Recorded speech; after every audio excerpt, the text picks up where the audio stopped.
Graça e paz, amados de Deus, estamos aí para mais um vídeo. Você está no nosso Point Teológico. Se você não é inscrito no nosso canal, não deixe de se inscrever, querido. Se inscreva aí, ative o sininho das notificações. 2 segundos para você se inscrever, olha.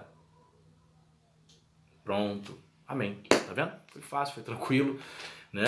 Temos aí uma dica teológica, mas não esqueça de comentar e de você dar o like e de compartilhar nos seus grupos de WhatsApp aí de estudos que você está inserido e nos grupos de Facebook aí de teologia. Ajuda aí o nosso canal a dar um up, a crescer em nome de Jesus para a glória de Deus. E nossa dica de hoje é essa aqui, ó.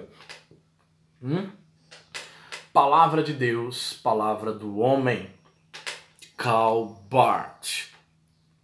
Irmãos, a verdade é que eu comprei 10 livros de Karl Barth. Esse já se não me engano, o terceiro ou quarto que eu estou fazendo o vídeo. É o terceiro, Faltam 7, vou falar um por um, tá?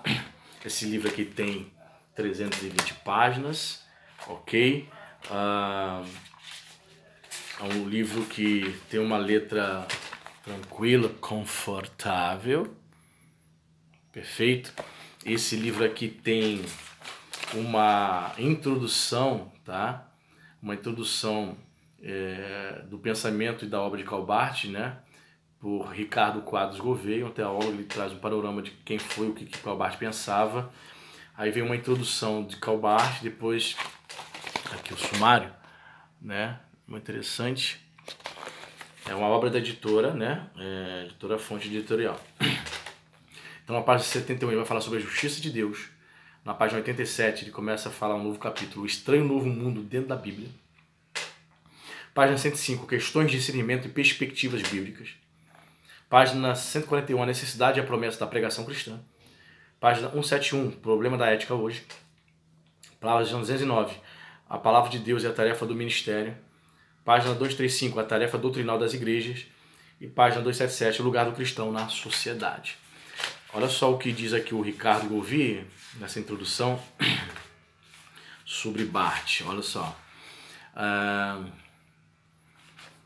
Barth dizia que o Evangelho não era uma mensagem a respeito da divindade humana, mas a palavra de Deus contendo uma mensagem que os seres humanos, na verdade, estão incapazes tanto de antecipar quanto de compreender, porque vem diretamente de Deus e que é inteiramente distinto dos homens.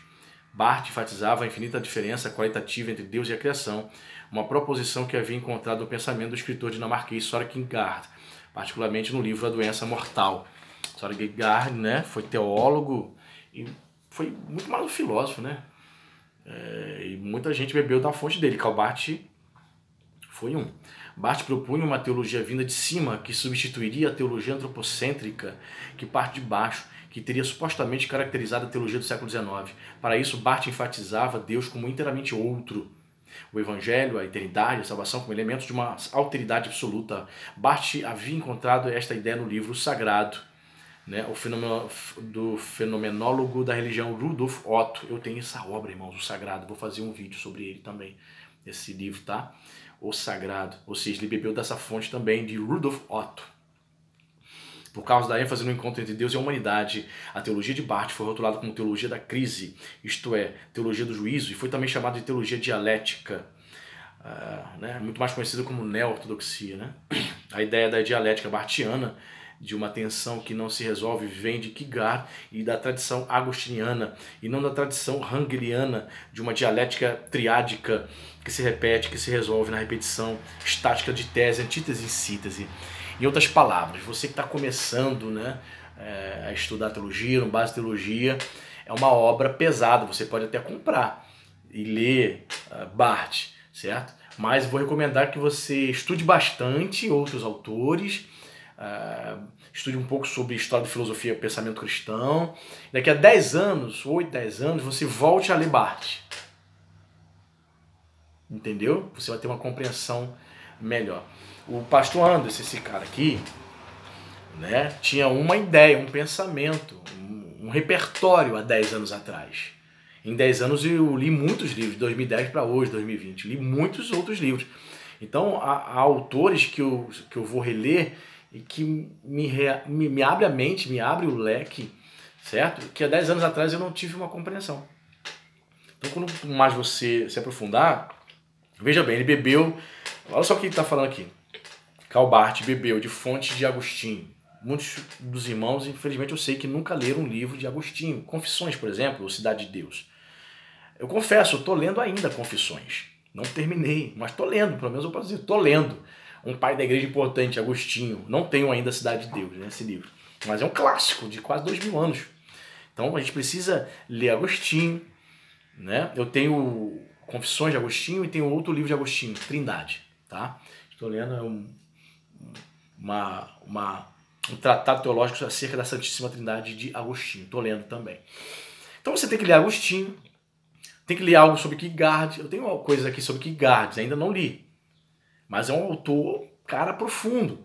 Aí você começa a ler esses caras, então o seu nível, o seu repertório teológico vai crescendo. Eu sei que para você, se você é um teólogo, um estudante de teologia iniciante, você vai ter dificuldade para entender um cara desse, porque você ainda não leu outros autores. Por exemplo, esse livro aqui, quantos conhecem esse livro de Rudolf Otto? Eu também não conhecia. Quando eu fiz pós-graduações em Ciência e Religião, o meu professor, tá? Meu professor que é mestre em Ciência da Religião pela PUC São Paulo, ele é professor de Filosofia na Rede Estadual de Ensino aqui do Rio de Janeiro, professor de História, e é professor de Teologia, de pós-graduação, de mestrado. Então, cara, uma mente, meu Deus, como diria o Neto, o jogador, ex-jogador Neto, um monstro sagrado. Ele, numa das aulas dele, falou e tocou no assunto desse Rudolf Otto. Eu nunca tinha ouvido falar desse teólogo. Rudolf Otto escreveu um livro chamado O Sagrado. Eu fui, pesquisei, encontrei na internet, comprei, adquiri. Então, estou lendo ainda. É um livro complexo também. Então, quando você começa, se você é um estudante novo, de teologia novo, vai ter que chegar um momento que você, por mais que você, pastor, esse livro não é para mim, eu acho muito complexo essa teologia desse cara, mas vai ter que chegar um momento, se você quiser se aprofundar, você vai ter que deixar os livros de teologia de palha e se aprofundar em livros de teologia, né? Mas com maiores profundidades. Ler esses caras, ler Soren Kierkegaard, ler Agostinho, ler os pais da igreja. Você tá entendendo? A gente vai ter que deixar as leituras palha e se aprofundar. E daqui a 10 anos você vai ter um repertório de conhecimento teológico expandido, né? Se você ainda não se sente preparado, amém, eu entendo. Mas mais cedo ou mais tarde, se você deseja se aprofundar, você vai ter que ler um livro desse. Comprar um livro desse, né? Bem, olha só vou ler só um trechinho aqui para deixar você com água na boca. Por exemplo, aqui no capítulo que ele fala sobre Estranho Novo Mundo dentro da Bíblia, página 87.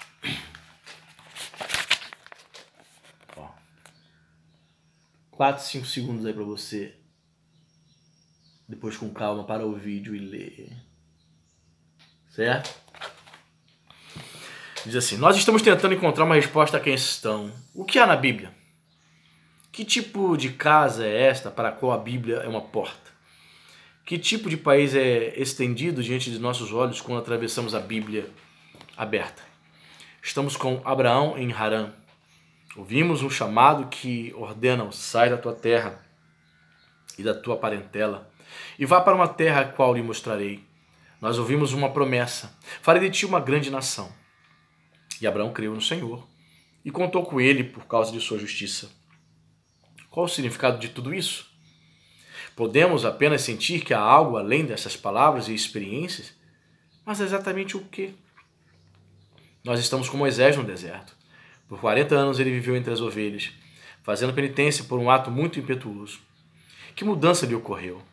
Não nos foi dito, aparentemente não nos diz respeito. Contudo, repentinamente, sobreveio um chamado: Moisés, Moisés, uma ordem grandiosa. Aproxima-te e eu enviar-te-ei ao faraó, para que tu possas tirar meu povo, os filhos de Israel, para fora do Egito. E uma garantia simples: certamente eu estarei contigo. Aqui novamente essas palavras e experiências que parecem, à primeira vista, não ser nada a não ser enigmas. Nós não lemos, e como nem nos jornais, nem em outros livros, o que há além. É um tempo de opressão severa na terra de Canaã. Sob o carvalho de Ofra fica o filho do fazendeiro.